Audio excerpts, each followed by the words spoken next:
Hi everyone, and welcome to Veterans in Crisis podcast. Today we have Jo Jukes. Jo is the CEO of For the Fallen Community Interest Company. Hiya, Jo. Hiya. How are you doing? I'm all right. Today. Jo, you all right today? Were you bad yesterday? You're always busy, aren't you? That's what it is.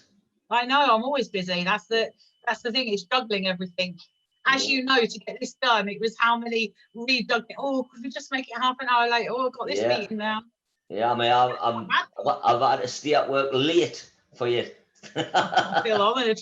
No, I wish this was late at work. I tell you, I'll probably not be finished till about 8 tonight. So this is fitting great with me. Well, thanks for coming on anyway. Pleasure. So, would you like to explain to people about For the Fallen? Would you like to explain what it's about? Yeah. So For the Fallen came about after the suicide of my husband, who was Dave Jukes. And at the time I realised that there was no support in place, like daily support for those who have been bereaved by suicide within the military community. When you reach out to people and you've lived with someone with quite severe PTSD, it has an impact on your own mental health. When you're having to then educate people who are trying to support you in what that was actually like, but then also you've been bereaved by suicide, it's almost too much for you to engage with. So I thought, you know what, I'll set up a support group. And I think I did that within a month of Dave passing away. And we have nearly 90 members now, which sounds a lot, but actually in the military community, that's not that many. So, you know, we'd like to reach out to as many organisations as possible to say, if you know of someone that has been bereaved by suicide in the military community, and we must stress that we're not just widows, we're mums, dads, siblings, sometimes family. Doesn't necessarily have to be someone that you're biologically related to. It could be someone that's been supporting you, and they could be deeply impacted as well. So we're about inclusivity, not excluding people, and not kind of saying only this set of people are really affected by suicide. There's no hierarchy where suicide and bereavement and the effects it has on you happen. I think it's more to do with the relationship you've had with that person, the love that you've felt for that person, because grief is just basically an expression of love. I think that's a great way of looking at it, that like of not excluding people that weren't family, because there is things that if you weren't the biological parents or siblings that you're not allowed, and that your feelings shouldn't be discarded, I don't think. No, and you know, we have to remember that some people that experience poor mental health, part of that breakdown could involve family, and then they've reached out and they've become more like family with their friends, so maybe they don't have contact with their family. And we have to acknowledge that family is basically what you make it. It's not necessarily, you know, you have to be biologically related to people. I think we all can identify with that within the community. You know, we all know that not every family is this picture perfect example we have, but they're deeply affected, but they're not kind of like included in anything. You know, you either get the widows or you get a mum, but dads really suffer with bereavement, because what happens with dads is they want to be strong for their wives and show that I'm here to support you and I'm here to carry you, but then who cares about the dads? And we have to make sure that everyone is included and everyone is supported. Do you mind talking about what happened to your husband and stuff? So Dave had severe service attributed PTSD. When he went to Afghan in 2012, kind of re-triggered his PTSD. When he came back, he started going to the doctors and being prescribed lots of medication. He had erectile dysfunction. He had nightmares. He was a bit more harder to get on with than normal. But I think he only realised that because everyone around him was telling him. In himself, he probably didn't realise anything had changed. And we hear that time and time again, don't we? And then over the years, things progressively got, you know, worse for him. he did reach out to many charities, and he was given help, but it's finding that right help that suits that person, isn't it? That's not derogatory on anyone that he was engaged with. There's this misconception that there's one size cap fits all. Yeah, I was and going to say actually that. It's not true, is it? You know, no, of course not. It depends on the professional. If you've got a rapport with that person, it depends on the organisation and whether they're fitting what you actually need. And there's no shame in someone saying, this isn't right for me. That's not a reflection on you as an organisation or as a person, but actually I'd like to try something else. I'd like to go somewhere else. And I think people should be empowered to do that. So, you know, he was under combat stress at one point. He was under PTSD resolution. He engaged with Rock to Recovery just before he died, but it was just a bit too late for him because he'd only just heard about it. And he was very positive about all of these things, you know. He was under TILs when he died, but unfortunately in the West Midlands, because the commissioning of NHS England, the CTS part of it, you know, the complex mental health team, hadn't been put in place at the same time as other areas. And he kind of missed out on that intervention that I'm fully convinced that would have helped him. It was just a bit too late for Dave. It was just the timing wasn't right. And that, you know, some people will say, well, how can you still advocate for TILs? And I know what he was like when he came back from that assessment. He actually came home really positive and said, oh my God, somebody actually, like, they understood. I didn't have to explain everything. They weren't judgmental. I could be open and honest and not feel like I was covering things up. They would have been ideal for him, but it was just too late in the day for him, unfortunately. So, you know, I don't like all of this kind of, let's just go out and say, because it didn't work for me, it's not going to work for you. Yeah, because it might work for you.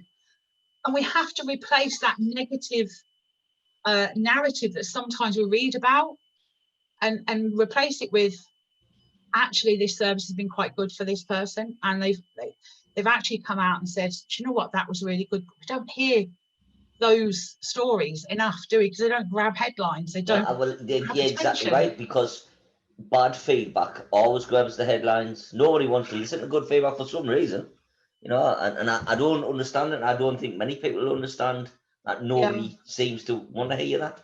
But I think it's great when somebody phones us up, for instance, and gives just you that little bit of feedback, that, oh, that really worked, and it's great.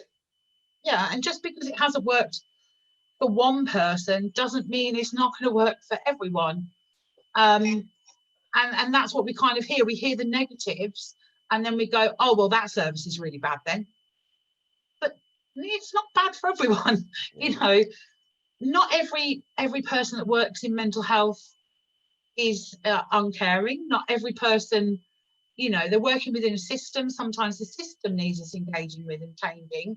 It's not the individuals. And that's how I've made the distinction where Dave's care was concerned, was it's not the individual's fault that were involved for the gaps that occurred in his care. Because, you know, if there was a pavement, Dave fell down every single crack that was available. But that was because of the system that was in place. Nobody spoke to each other. Nobody handed over their notes to each other. So he was constantly assessed and assessed and assessed. And of course, over a period of time, he stopped engaging with that, really, and he became quite frustrated. So then I was advocating, yeah, but just this one more time, just let them assess you. Yeah, but nothing happened the last time. Yeah, but maybe this time it will, you know. And that's something I'd really like us to join up, is all of that thinking. I know when he went into crisis, he was under home treatment in Birmingham.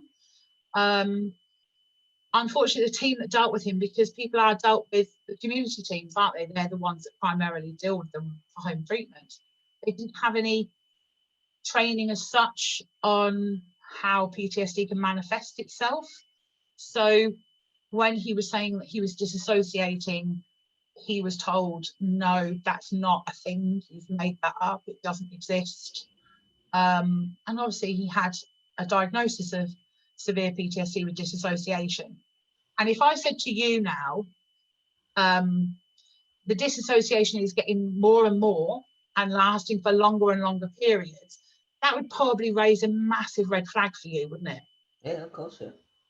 But because the people dealing with him didn't understand that, it wasn't picked up as a massive red flag. Actually, this person is really kind of coming to the end of, you know, what they can survive. And it just became where you get then lots of agencies involved, you know, more and more people, and it becomes so muddy, doesn't it? Nobody really talks to each other. Yeah, and then the client's got to say their story over and over again, reliving it, you know? Yeah. And I think that ultimately in the end is where Dave started to disengage from services then, because it took him a lot to trust people and a lot to let people in. So for him to open up to someone has probably taken him hours and hours of getting to know them. And when he felt that that trust was broken or nothing happened because of that, he then didn't trust anyone. And because he became quite delusional, really, in the end, I remember a psychologist ringing him up 5 days before he died, and he was talking round and round in circles. He was very angry, then he was crying, then he was calm. He was saying that he had 2 means to take his life. And he just had such anger towards mental health services at that point. And he was classed as quite dangerous. By the end, he was quite dangerous to himself and to other people. And unfortunately, the family didn't receive any support to enable us to cope with that at all. You know, it was more or less looked at as domestic violence, when actually it was because he was so severely, you know, mentally ill. That's the kind of thing we need to kind of clear up in society, is the difference between mental health and domestic abuse, and how can we support people? Because if we don't support that family to keep together, sometimes that can be the crumbling block that actually leads to the final moment of crisis. On the final day that he was alive, some agencies spoke to him and they commented on how calm he was. And he was not aggressive, he was not making any threats, he was very calm and very placid. And to me, that's not Dave. That's not how Dave was presenting for weeks beforehand. That wasn't looked at as a sign that actually this has got really bad. It was actually looked at as a sign of, well, the crisis is over then, he's all right. and that's the kind of thing in society that we need to change as well. That calmness is probably your biggest warning sign sometimes. And that's misunderstood, I think, within society. So, you know, he ultimately did die. And that kind of just prompted me to want to link in and close these gaps, because ultimately I don't want other families to experience what we experience. And I also want those families who did experience it to be supported. So you set this up, obviously, because of this. And did you Yeah. get any support yourself to set it up? Or No, I just went ahead and did it because I couldn't find anything out there. I think I needed at the time to work through the trauma of actually trying for many years to keep Dave alive, and where I was the one reaching out on his behalf to all the services, attending all the appointments with him. Really, he became the focus of everything that I did. And for that person then to no longer be here, you've tried your hardest for years to keep that person alive, that can have like a really massive impact on your mental health. And I didn't feel that people understood it who hadn't lived through it.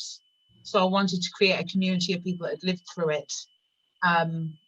You know, peer support is well known to be, you know, one of the best things available for people, you know, in whatever circumstances. And that's what I wanted to create, a peer support network. So we have a confidential group where nobody can join unless they prove that they're a family member, or, you know, they're a significant other of someone that has died within the military community. We don't publicise anything around that. Nobody's allowed to even talk about what goes on in that group, because families should have a place where they feel that they can just vent or talk, and nobody's going to judge you.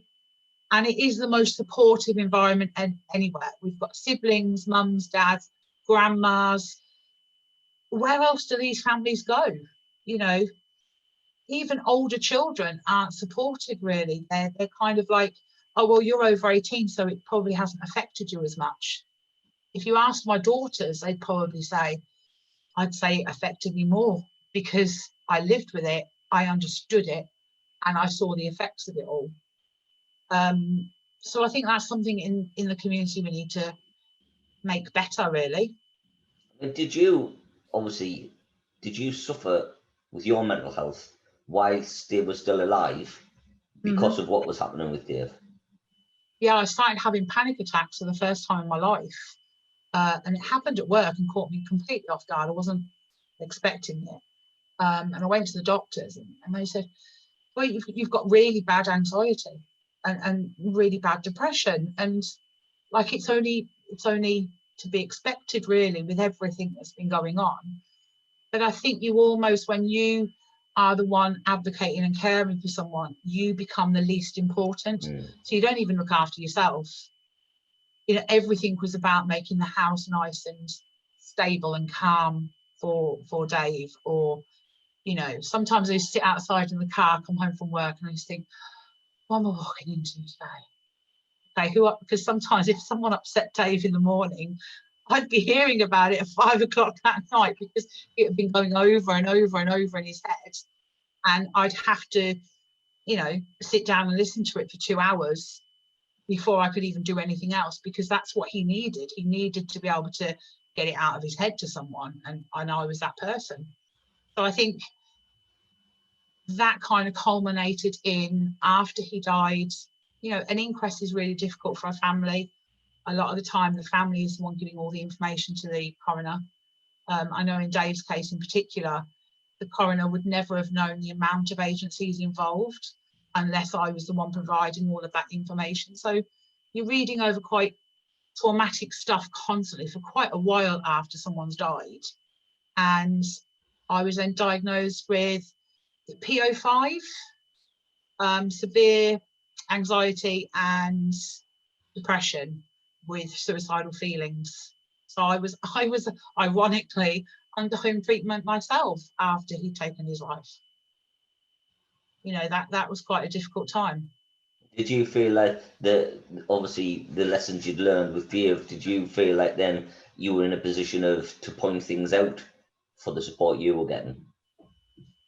Yeah, but it became quite difficult, because within the mental health, obviously, because his inquest was Article 2 and Regulation 28 was issued for prevention of future deaths, one of the local health authority that I had to go to was the team that was treating him at the time.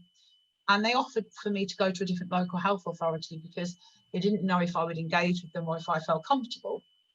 My take on that was, but it's not you. You haven't made this mistake. It's not you personally. It's just the system.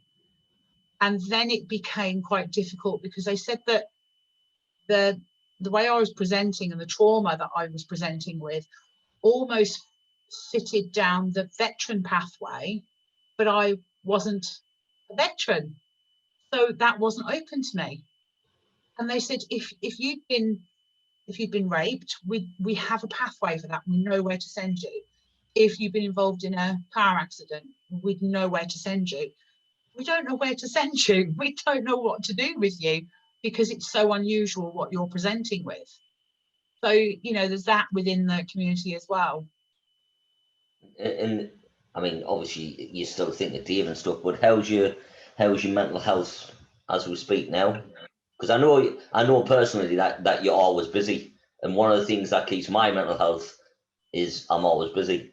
I seem to push all my things onto trying to help others, because then that helps me. And then I do some fitness on a night before I go home, and that helps me sort of grounded again for the next day.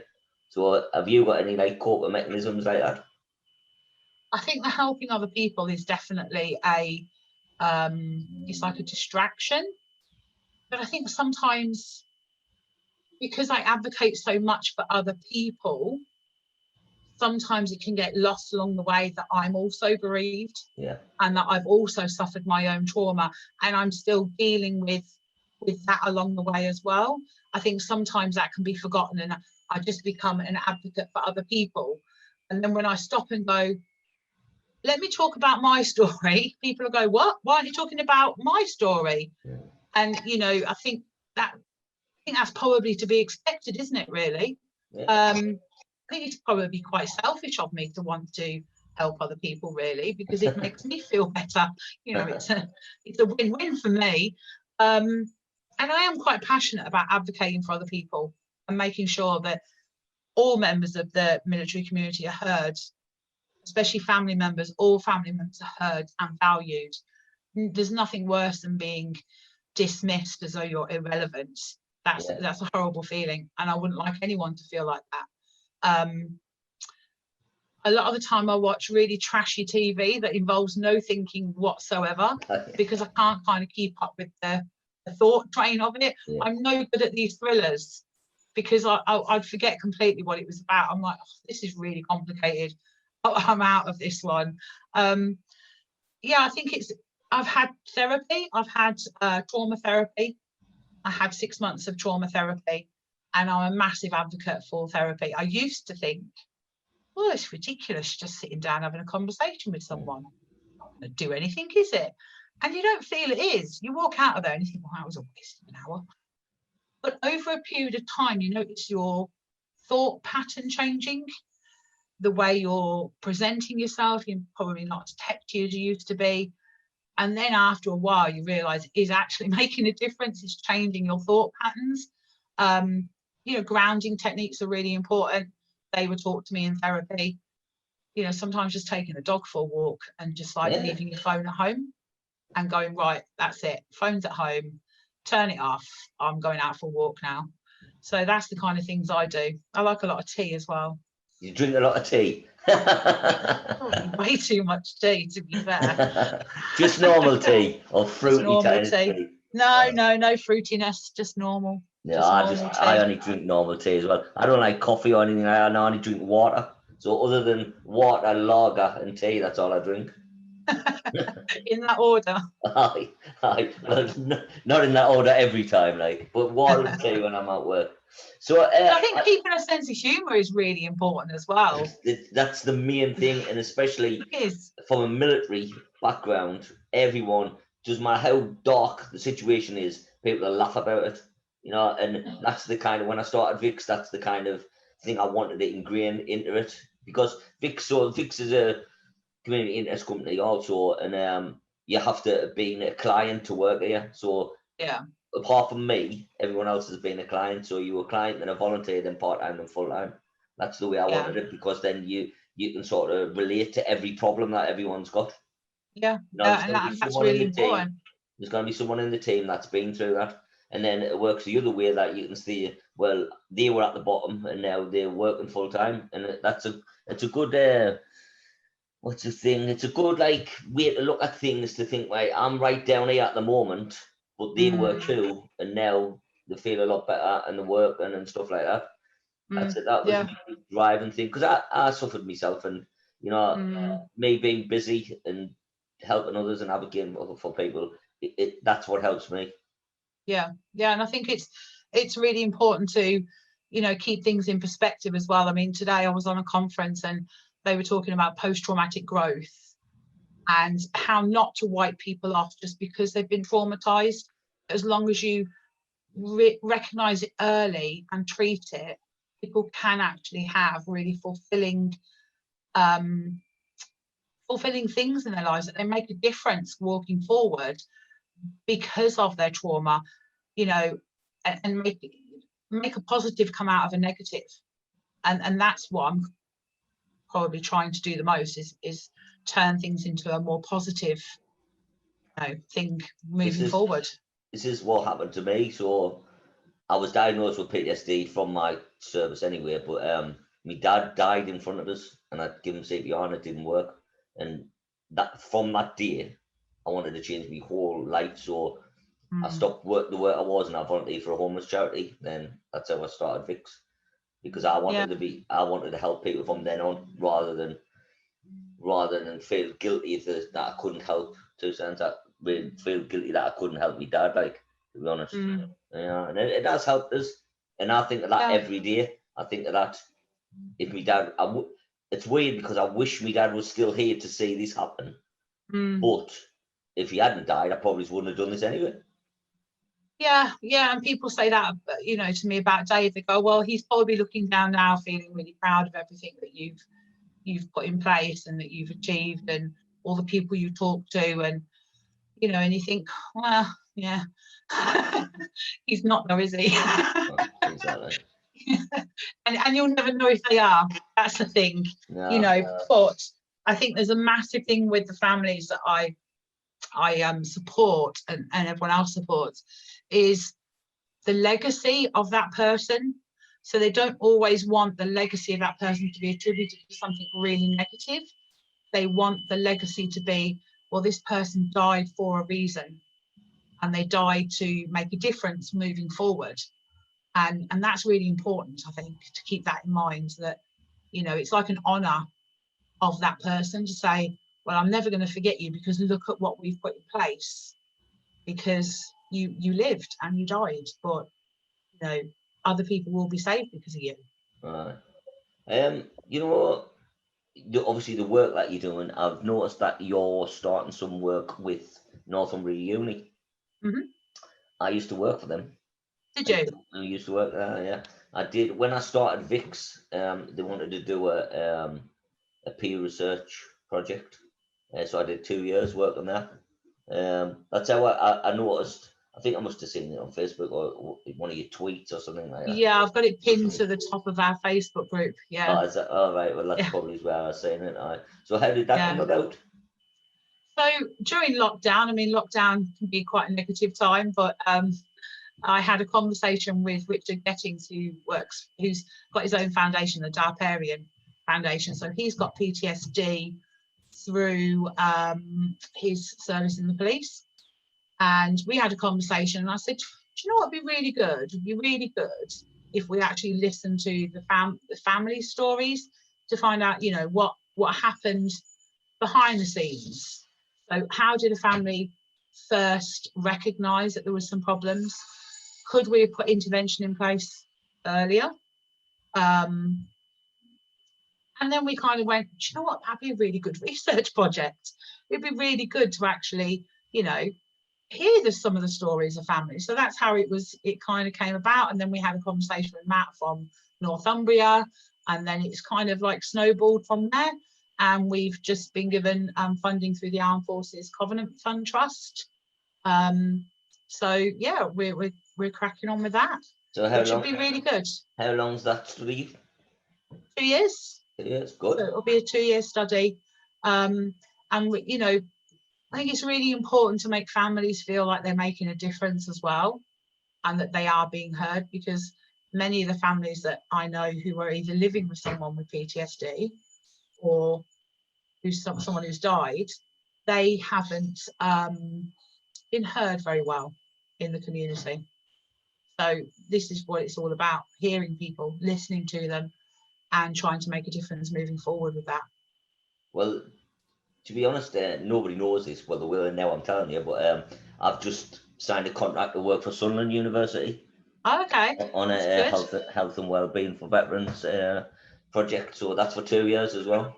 So wow. I didn't even do well at school. I haven't got a degree or anything like that. And I've managed to blag me way into jobs in universities. I don't know what's happening. Don't say that, because if Sunderland are watching, they'll be rethinking this contract now, I've signed it now. No, they'll be ripping that up. they put us down to life experience, so. And it counts for a lot, doesn't it? I know the NHS armed forces panel, they have people on there with lived experience, which is I'm on that panel as well. And you're classed as an expert by experience. You have training, it makes you a level 4 expert by experience, because there's such power in living something and being able to make a difference with that learning that's come from that. I wouldn't say I was I'm probably not as clever as some of the people that I talk to, and I don't know as much as them, but then I come at it from a different angle. I come at it from a more personal, well, this policy is great, and I know it's in place, but actually on the ground, this is the effect of it not quite being implemented correctly. And so we want to bridge that gap, don't we? Yeah, well, everything that's exactly right. What you're saying is the policy, but what actually the way it works is the thing that everyone needs to realise. Because you can read something and it looks brilliant, but if there's gaps in it, or the clients aren't sort of taken to it, there's no point in having it, is there? No, and that I think that was the problem with a lot of the things that happened to Dave, like when he was taken into custody and things like that. There are care pathways, there are policies in place, but they didn't necessarily materialise in his case. So there was a massive gap, and there was a lot of confusion. Yeah, but we've got a policy for that. Why wasn't that done? I don't know why that wasn't done, but maybe we need to look at making sure that is done moving forward. So it's just about kind of, linking in with that sort of thing, isn't it? And trying to use your voice. I'm passionate about making a difference in Birmingham as well, because obviously that's where we lived and where things need to be improved. And I must say, Birmingham Mental Health have been amazing. They listen to everything that you say, they take it on board, they try and learn from it. They involve me in, like today, educating inpatient teams, and the feedback saying to hear the lived experience of that is amazing, and that's what's missing in training. You then see the value of doing it. Yeah, we've been lucky. We've managed to get an armed forces champion in every GP surgery. That's really good. That's unusual, isn't it, as well? Yeah, we're the first people. We won an award for it to actually do it, to get someone. So we've sort of branched that out, and we've got armed forces champions in the Dole, in hospitals all over now, which is really good. It's just it's an easy thing to do, but it was difficult at the beginning. But once people have seen that it works, people sign up all the time now. So that's where it needs to start, isn't it? Primary care. That's where most people or most family members will go first. So that's kind of like where we need to focus as well. Make more GPs veteran aware and more aware of how, if a family then, because I know in our instance, I was presenting at the doctor's surgery, one of my daughters was presenting, and then Dave was presenting, but that triangle wasn't joined up to say, actually, this family's starting to really struggle. That was a missed opportunity, really. And hopefully, with more GPs being aware of it, hopefully they will link those up together. Well, you should follow our model and get an armed forces champion in every GP surgery. Well, I'm trying to with Birmingham City Council. I'm on their armed forces panel. It's only taken me 2 years to get on.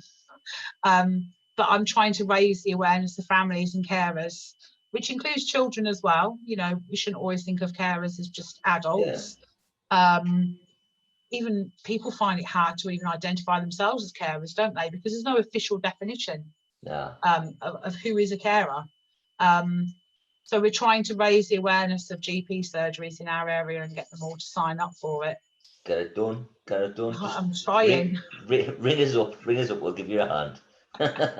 Come down and knock on all their doors personally. Exactly. It's easy done. I want to thank you for coming on, but first I want to wish you a happy birthday for the other day. God, don't mention the age. No, I'm not going to mention your age. But it was your birthday the other day, and I hope you had a really nice time. Yeah, it was really nice. I appreciate you taking the time out to come on here and to speak. Pleasure.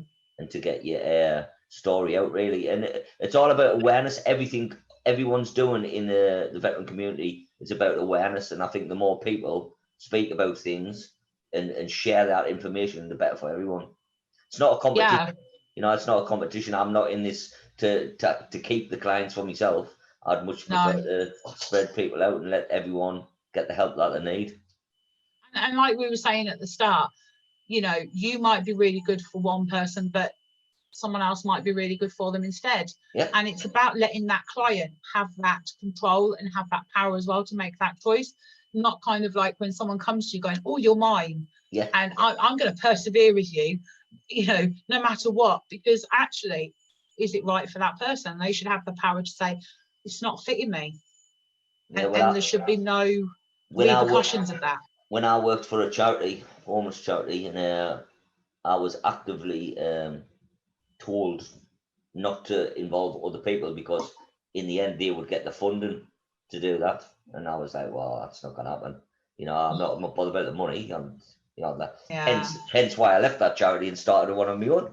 So well, that's probably why they were like, try. Right, yeah, you have a lovely day. Right. All right, thank you. And if you know anyone that is bereaved in the military community, just we've got a website and we've got Twitter and Facebook, so we're called For the Fallen. If you email me, everything will get running along the bottom. Why this is great. On. All right. Yeah, that would be great. All right then, thank you. Thanks a lot, man. Cheers. All right then, bye bye.